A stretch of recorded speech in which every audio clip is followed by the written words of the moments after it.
Oke, untuk mereka yang belum mengerti afirmasi itu fungsinya seperti apa, dan banyak yang ragu atau meremehkan mungkin ya tentang afirmasi. Kekuatannya seperti apa sih? Nah, mungkin praktisi-praktisi NLP ya atau EFT ini menggabungkan gerakan kecil pada afirmasi, atau konteksnya adalah bagaimana caranya afirmasi nempel pada suatu benda yang bergesekan dengan benda, gerakan dengan gerakan. Jadi ada memori di dalam gerakan tersebut.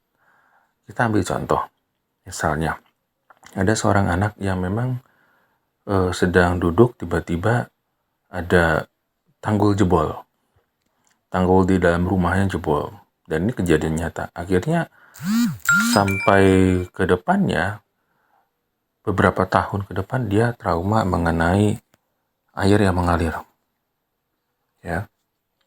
Jadi sebuah gerakan yang diulang-ulang atau sebuah gerakan yang memang tiba-tiba dan tidak dikenal atau asing, itu menciptakan sebuah trauma. Itu negatifnya. Sekarang bagaimana caranya sebuah afirmasi itu menyentuh tubuh melalui telinga. Jadi telinga itu menangkap suara, indera tersebut menangkap sebuah suara atau bunyi dan diterjemahkan ke dalam otak. Otak mencerna sebuah maksud dan otak bisa mengimajinasikan apa yang diafirmasikan tersebut sesuai dengan memori-memori pengalaman di otaknya, apa yang dia lihat, apa yang dia rasakan. Jadi setiap orang, satu kata afirmasi mungkin rasanya beda-beda, lalu penangkapan juga beda-beda, dan mungkin yang dihasilkan medan magnetik energinya juga beda-beda.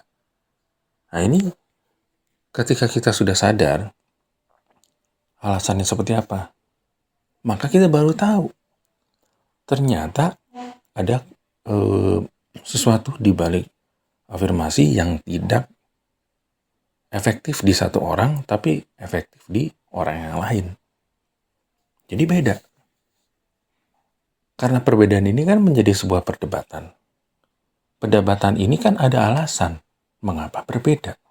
Karena daya tangkap, pengalaman, memori orang, memori otak di syaraf-syaraf otak, bawah sadar terutama, itu beda-beda.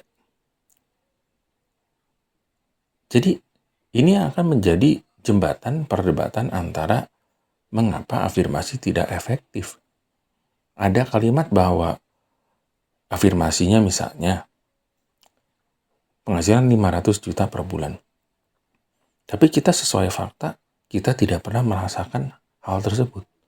Kan tidak pernah merasakan, minimal kita pernah mendengar. Dengan mendengar itu sama dengan merasakan.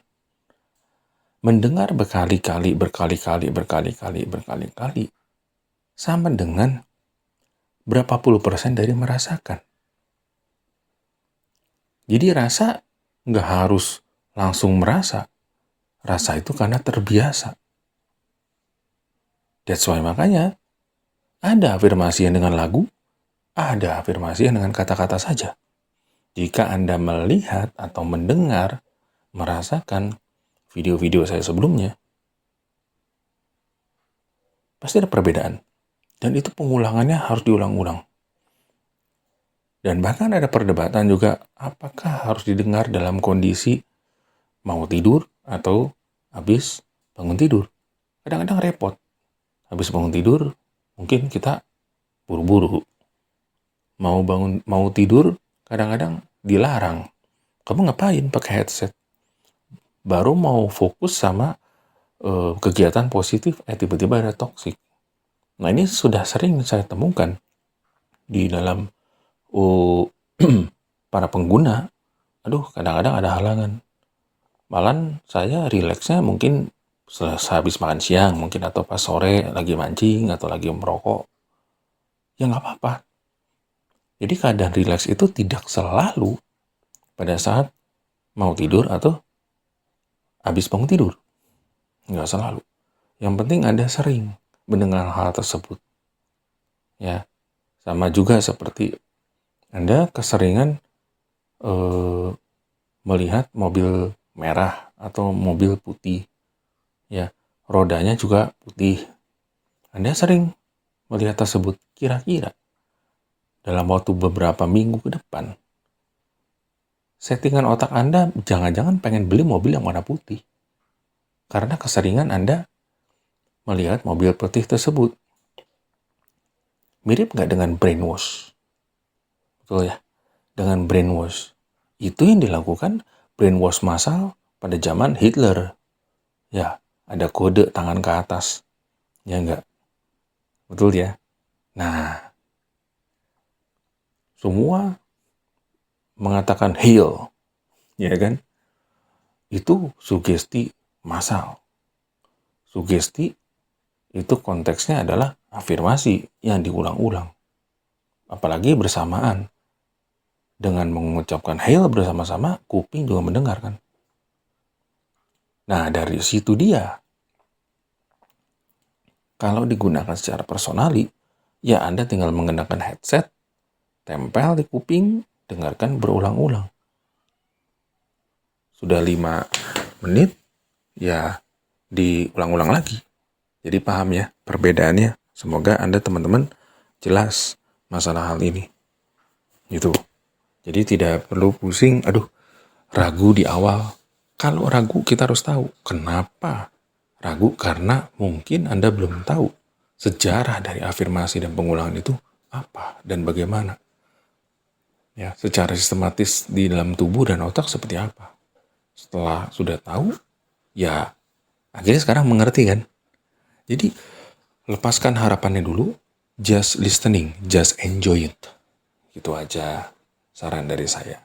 Selamat menikmati, selamat mendengarkan afirmasi, dan selamat menerima anugerah yang terbesar dari Tuhan. Thank you.